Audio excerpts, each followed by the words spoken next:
Bueno, yo vengo a hablar a 2.500 mujeres acerca del valor de la educación y el valor que tiene tener una persona valores y vivir de acuerdo con esos valores en su vida y cómo podemos hacer una diferencia en las comunidades. Como mujeres nosotras traemos diferentes personas juntas. Traemos a la familia, traemos a las comadres, traemos a las fiestas, siempre están en la casa de nosotras. Y tenemos una oportunidad muy grande. A veces nosotras nos enfocamos en que los niños tengan la comida y que hacer las cosas rápido para poder llegar a donde tenemos que llegar, pero no tomamos el tiempo para darnos cuenta el impacto que nosotras tenemos, el impacto que nuestras acciones pueden tener para nuestros hijos, para nuestras familias, para nuestros prójimos, para las comunidades enteras. Porque si nosotras no vivimos de acuerdo con unos valores, si le decimos a nuestros hijos, tú eres lo más importante de la vida, y el niño te llama y tú no estás ahí para él, le estás diciendo a tu hijo que no es importante. Entonces son las acciones que tenemos nosotros las que enseñan a los hijos, las que enseñan a las comunidades cómo es que tienen que seguir.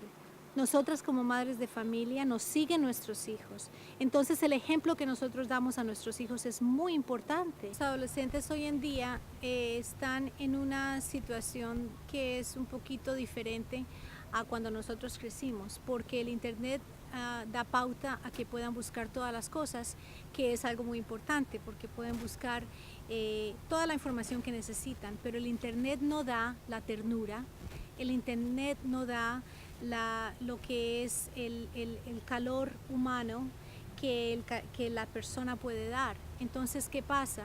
La comunicación que está entre los pequeños adultos o los que están creciendo ahora, la manera de comunicarse es totalmente diferente. Entonces, ¿qué piensan? Piensan que tienen relaciones en Facebook, y las relaciones en Facebook son relaciones en verdad, pero no lo son, no son amistades de verdad. Entonces tenemos que enseñarle a nuestros hijos cómo comunicarse, no de una manera tan rápida como se dice en inglés lo llaman sound bites, que son cosas muy pequeñitas que están hablando, sino cómo ellos se pueden comunicar ampliamente, cómo pueden comunicar sus sentimientos, la manera en comunicarse en una forma pública, cómo se tienen que buscar las cosas, que no todo se puede hacer por el internet. La manera que nosotros podemos hacer una diferencia muy grande es tocar a la persona humana y tener ese calor humano, ese calor que solamente nosotros sabemos dar.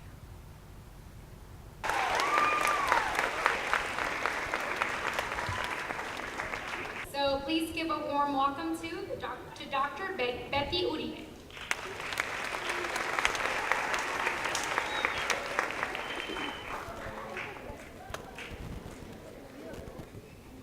Hello? Oh, you can hear me. Hi, everybody. How was today? So far. I heard it was wonderful. Maria over here, the mother of 3, has been doing some wonderful job, and there's been a couple of twin girls that I got to meet, and I've been talking to some of you about today, and it's been just wonderful. You guys look so beautiful. I want to take a picture of you. Is that okay? And I'm going to post it on social media, so you better give me a nice big smile. And I'll make it a pano so that all of you can be in the picture. You ready? So make a lot of noise. Ready? 1, 2, 3, yeah!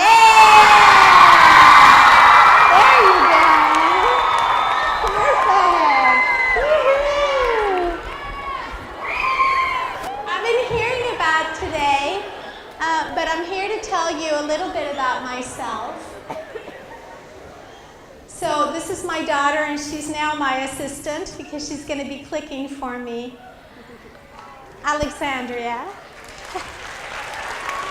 She just graduated from Pepperdine.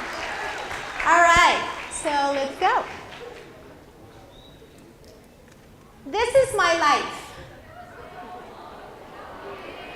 So you heard that I'm an executive vice president, and I speak at different conferences, and I run a $3 billion operation. I'm the only woman in the bank that is an executive that runs a business in the history of the company. But my life everybody looks at people when you get up here and they say, you know, your career is so wonderful and everything was so easy. Well, it wasn't. This is my life. All right? Go ahead, baby. So I'm going to tell you a little bit about my story. All right. So I was 12 years old, and I found myself in Bogotá, Colombia. Colombianos? Yay. Okay. Latinos? Yeah! I was in Bogotá, Colombia, and my mother said to me and my 3 brothers, I'm going to leave the country because even though your father has done really well, he was a millionaire, he drank a lot, and he used to beat up my mom, and I got to see a lot of things that I probably shouldn't have seen at the age of 12. And so I found myself on an airplane ride up to Miami, Florida. And when I got to Miami, we didn't have really anything. We didn't speak English. I knew how to say, my name is Betty, and that's about it. And then I found myself on a Greyhound bus. How many of you have been on a Greyhound bus? For 4 days and 4 nights without knowing how to speak English or even ordering food or anything. But I finally got to Los Angeles. And when we got to LA, there were a lot of lessons, so I'm just going to tell you about a couple of lessons. I have 15 minutes, and each of these slides could be a 1-hour conversation. So I'm just going to tell you very thin, and then I'm going to give you a way to get a hold of me if you want to know more.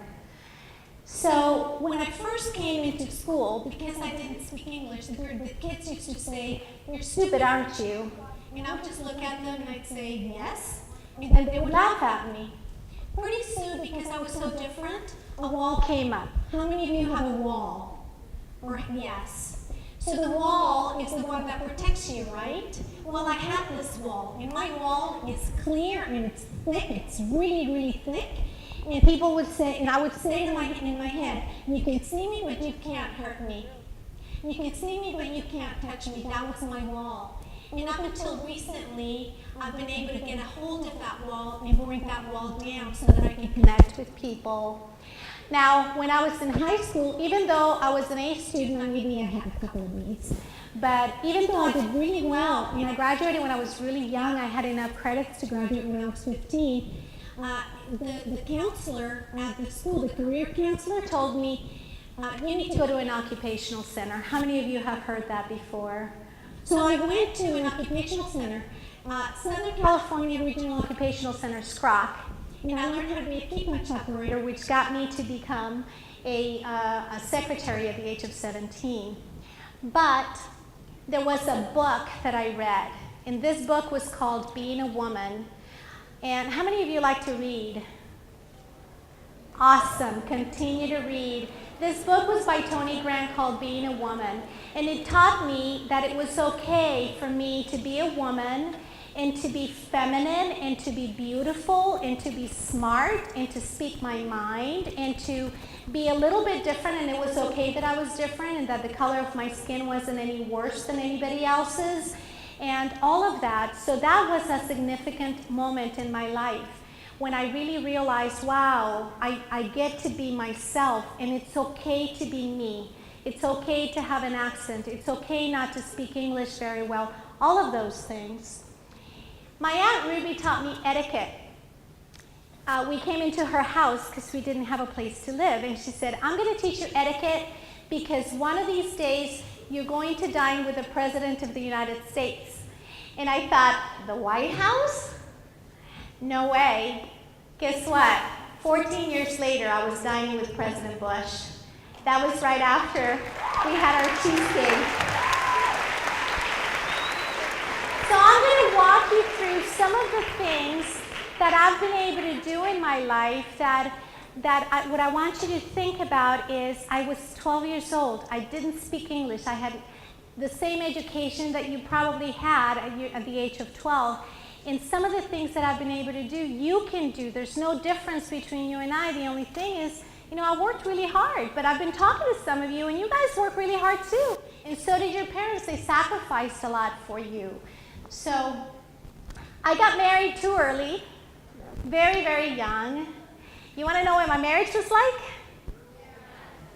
Okay, this is what my marriage was like. It was all over the map. It was because I married somebody that didn't have the same value system that I did, and we'll talk a little bit about that. So let me tell you about some of the early lessons that I had. I made a promise to myself in this particular marriage. I had a son. My son, his name is Christopher.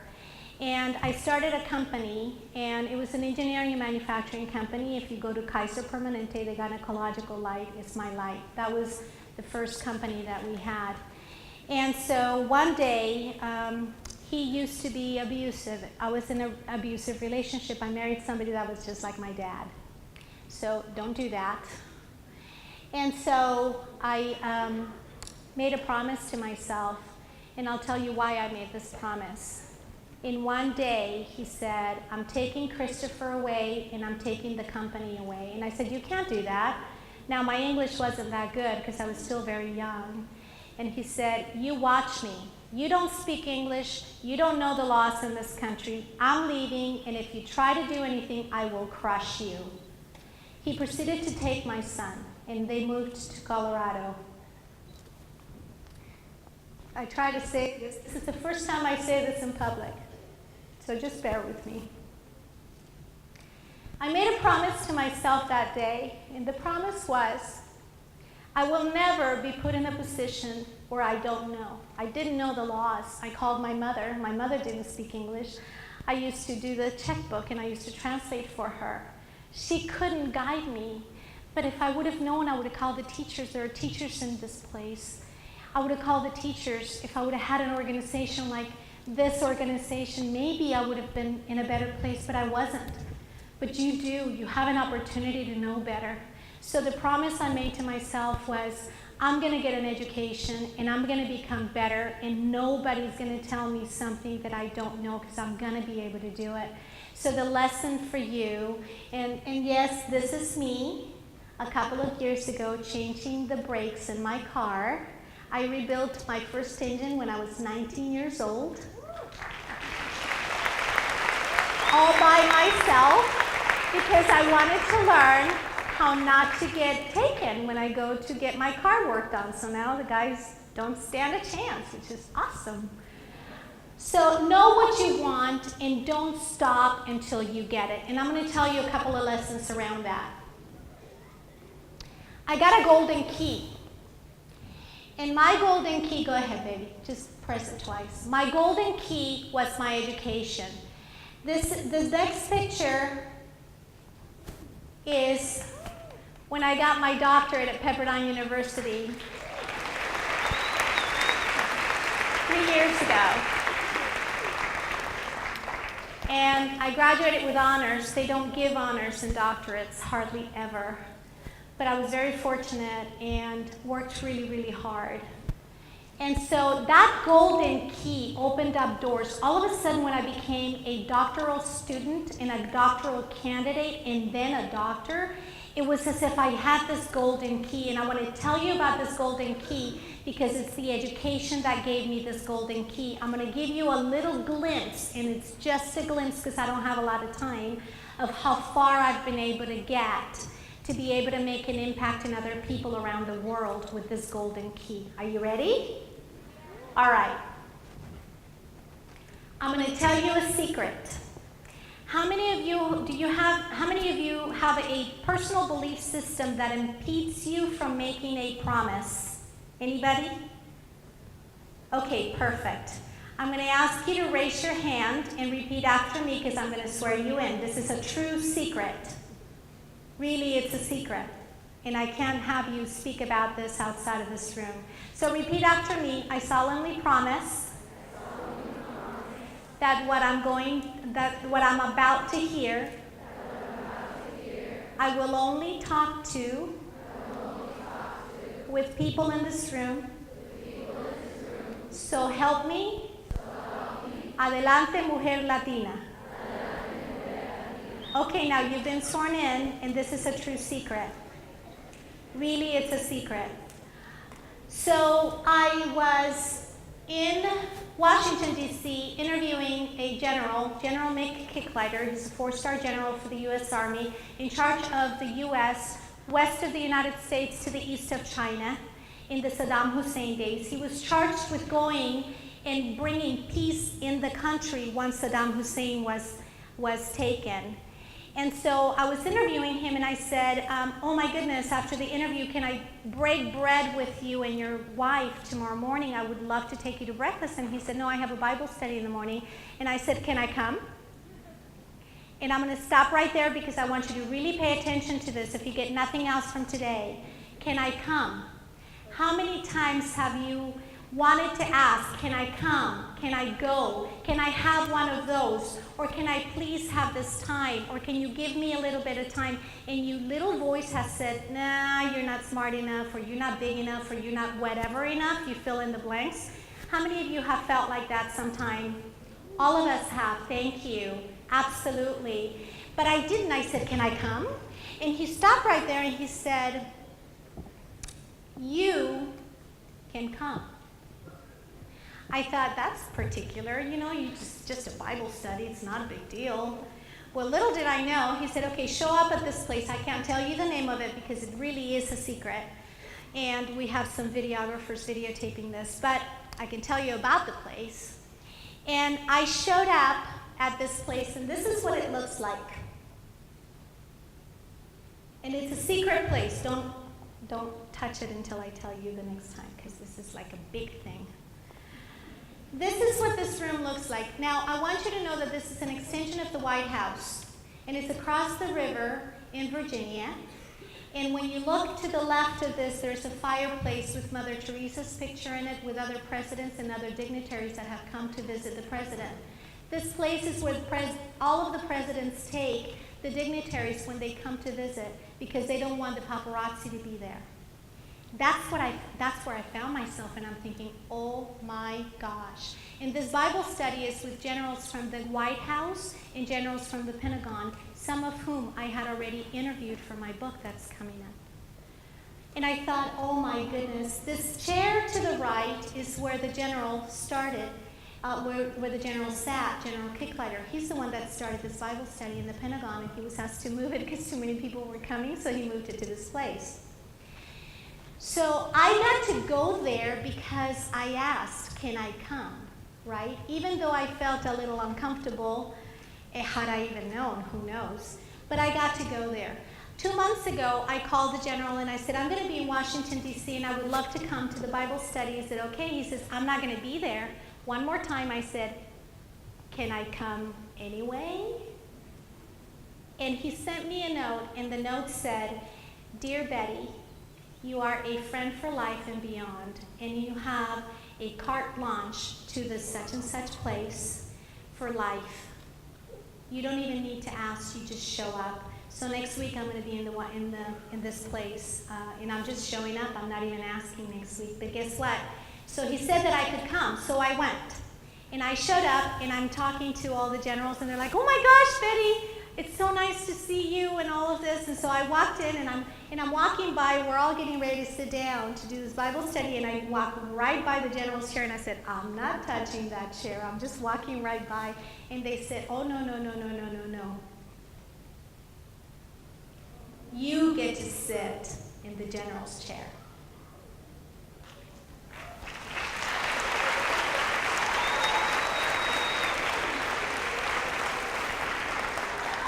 I want you to remember this moment.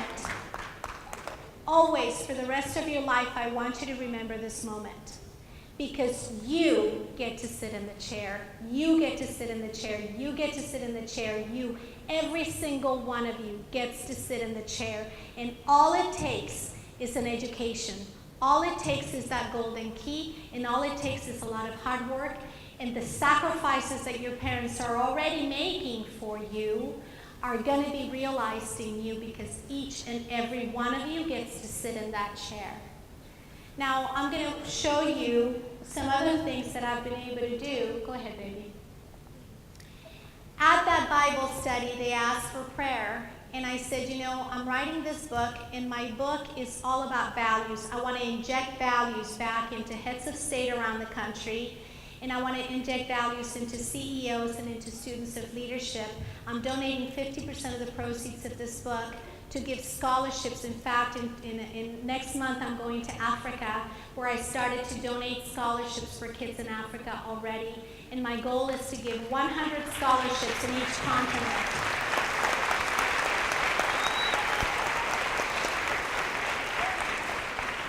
And everybody has to sign a contract that they're going to pay it forward, because my legacy is going to live beyond me.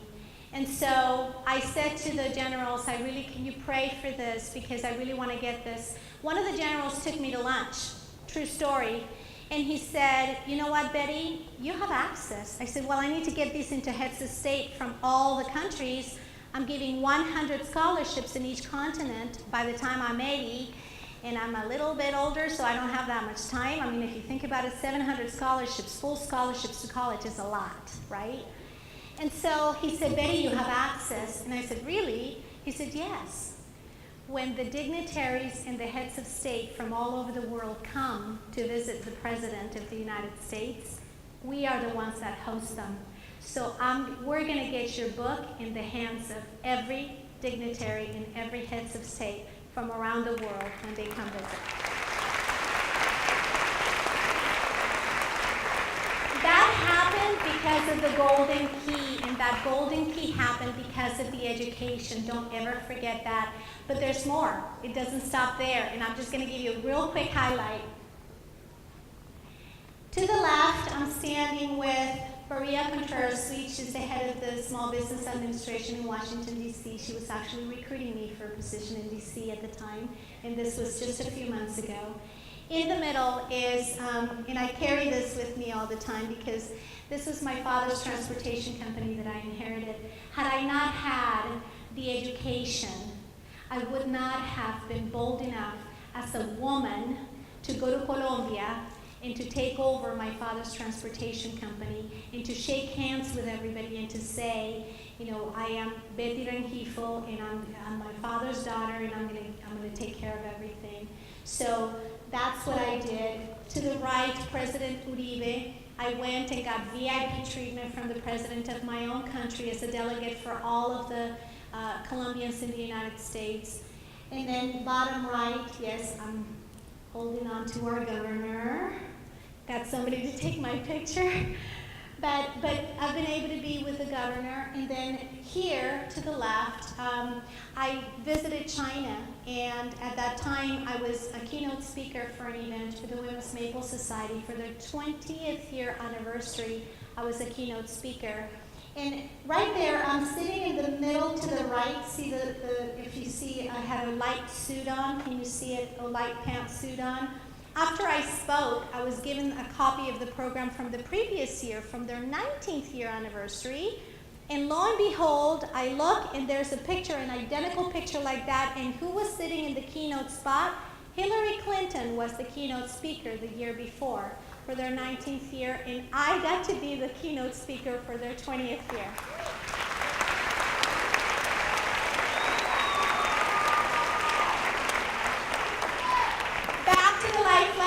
The life lesson is know exactly what you want and don't give up until you actually get it. So this picture shows you commitment. Yes, that is me in that picture. And if you think about it, the centrifugal force should have pushed me down, but it didn't because there was a level of commitment to staying up there. And that's what it takes sometimes. Getting a doctorate isn't easy, and if it was easy, everybody would do it. But that golden key, let me tell you, it was absolutely worth it. Because the people I've been able to touch around the world have been amazing, and God is amazing, and I know that He's going to take me to places where I can touch billions around the world. Go ahead. So I have a question for you. What did you want to be? When I was little, I chose this tiara because my mother used to call me La Reina de la Belleza. My mother told me, the beauty queen, she told me that I was super intelligent and she told me that I could do anything I wanted to do. It doesn't matter. And you guys, I didn't speak English at the age of 12. And I cleaned houses and babysat. And I was the housekeeper. I raised my little brother. So we can all do it. It just takes ganas, and it takes a lot of effort, and it just takes a lot of work. But that's it, and anybody can do it. Any one of you can do it. So what do you want to be? All right, go ahead. I want to tell you what my values are. God, go ahead. Family, just keep going, baby. Family, that's my 2 daughters here, and my Aunt Ruby, the one that taught me etiquette. And my son over there to the right, upper right with my brother to his right. My son is 30 years old. Yes, I was 12 when I had him. Don't believe that. At the bottom right-hand corner is a hospital. Okay, you guys, knock it off. Okay, so I'm older.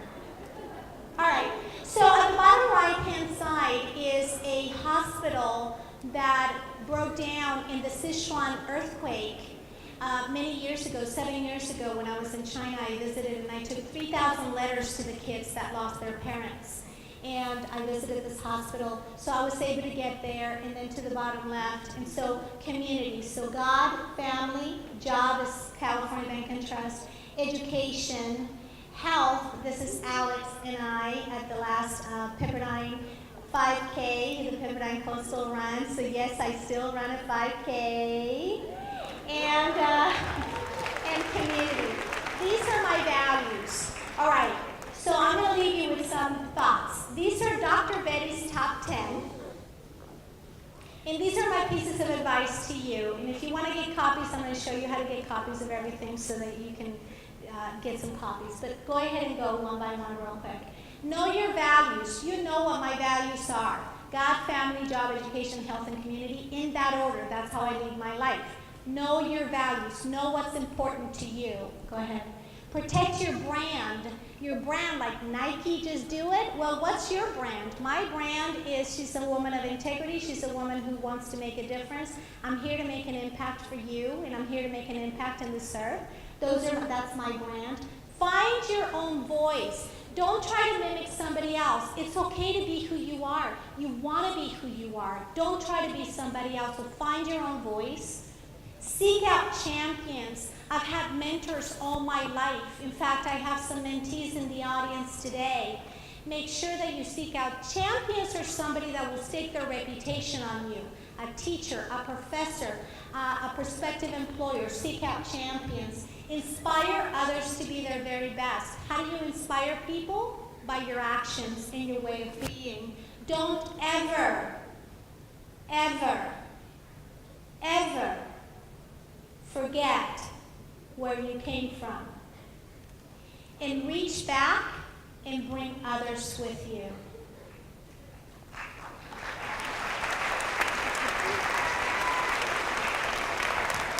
Trust your instincts. Don't do what I did. And I'm going to tell you something that I've never spoken about before.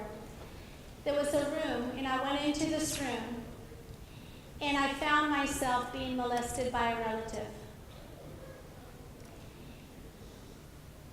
Over a third of the women are raped. Those are the statistics. So for every 3 of you, 1 of you will be. I didn't follow my instincts. And I found myself in a room in a very bad position with somebody that I trusted.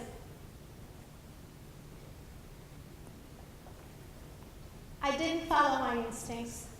That's why I put that there. You know in your heart of hearts when things are going to go wrong, when things are awry, and when maybe you just feel like obligated. I felt obligated to walk in. Don't do it. Follow your instincts. Follow your inner voice. Be in gratitude. I get up every morning and I say, thank you, God. You know, your life changes. Your attitude changes. The view of life changes when you are in gratitude for everything you have. So live a life of gratitude. Listen to others' actions. Talk is cheap. People will tell you, oh, I love you so much, but if their actions don't show that, if they're not congruent, then don't take that as their word. Listen, I always say listen to the actions, don't listen to the words. And finally, lead with a higher purpose. Whatever your purpose is in your life, that's what you want to lead with. So I'm going to leave you with a couple of quotes. Oh, wait a minute. I'm going to wait just a minute if you want to take a picture of this so you can have it. All right? Okay. Go ahead. No? Okay, go back. All right. I'll post this on my Facebook if you want, and then you can take a picture of it on my Facebook, all right? So I'm going to post some things for you. So I'm going to leave you with a couple quotes. Go ahead. When your actions align with your values, your decisions will always be right. So keep that to yourself. Take a picture, or I can post it again. And one of the things I posted also was, I posted the next saying is social media, and that is God is my GPS. And it's something that I just live with. Go ahead, baby. There's a letter. If you want to know, this is the end of my story, but if you want to know a deeper part of my story, my daughter Sandra, who's 19 years old and she's in school, she wrote this letter to me. I'm not going to read the letter to you because it's a 5-page letter and I've been given a limited amount of time, but it walks through what her life was like, me growing up. And mothers, you want to read this letter. And girls, you want to read this letter. So I'm going to, if you want to get a copy of the letter, I will send it to you. Just send me a note on LinkedIn, and my hashtag on everything is hashtag Dr. Betty Uribe. Thank you so much. I hope that I've been able to inspire you. And you truly have a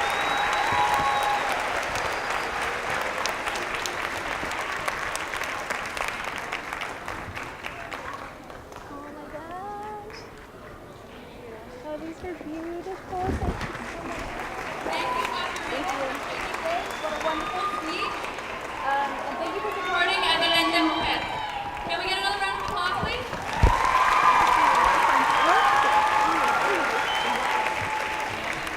That was beautiful. Thank you, Dr. Uribe, once again. So thank you so much for joining us today. We look forward to 2017. Please email us your Adelante stories, and we'll post them on Tumblr, or you post them on Tumblr. Okay, thank you so much and have a great day.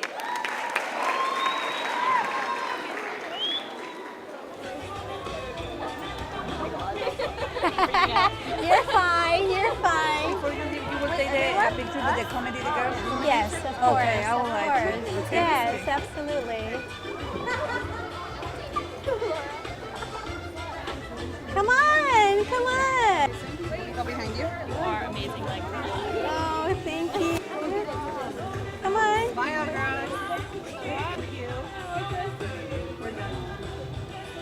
Yay! Number 1, we can do this! Yay! Good meeting you. Good meeting you. Oh! So good, both of you. Me too. Good meeting you. Thank you. You bet. Pleasure. Thank you. Absolutely. Thank you. My pleasure.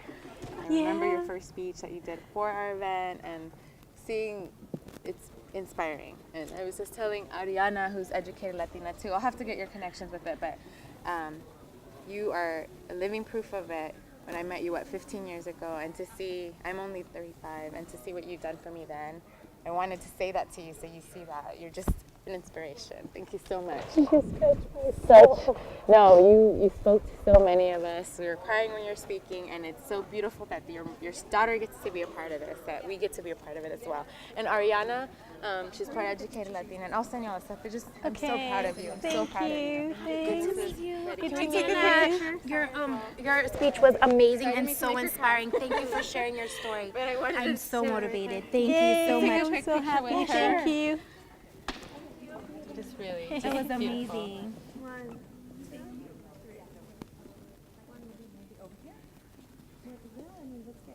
Adelante, Mujer Latina!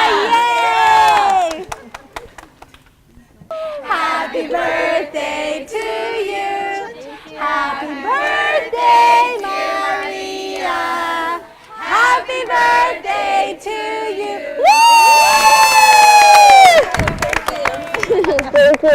Happy What a way to celebrate birthday. Yes, absolutely, with your daughter. Happy Thank you. birthday. Bye. And congratulations on all of your sacrifices and everything that you're doing for your daughter.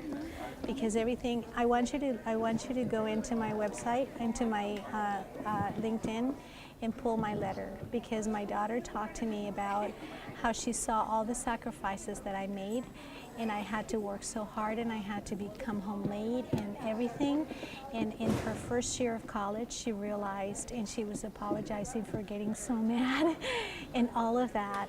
But that's what happens. They remember. They will always remember, and they will see it's your sacrifices and it's your actions that are teaching her how to be a better woman and how to go to school and how to get better. So congratulations. Thank you. And you know what you're doing for your daughter, she's always going to remember. I know. Always. She will always remember. 13 years old, and she's already done how many units? 40. 40 college student units. 40. 40. Wow.